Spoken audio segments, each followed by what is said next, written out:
Governor Daniels' cuts to public education have districts scrambling, including those in Fort Wayne. The State Board of Education has a few suggestions, but are local districts going to use them?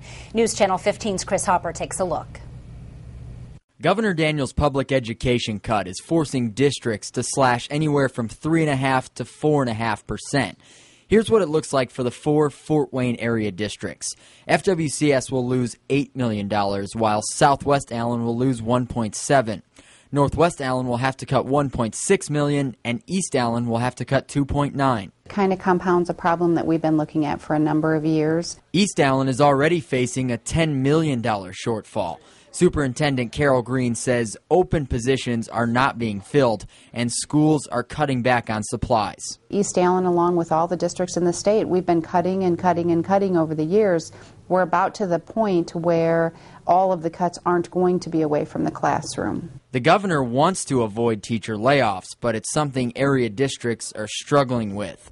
The State Board of Education made a few recommendations, freezing salaries, cutting sports, and outsourcing services such as food and transportation.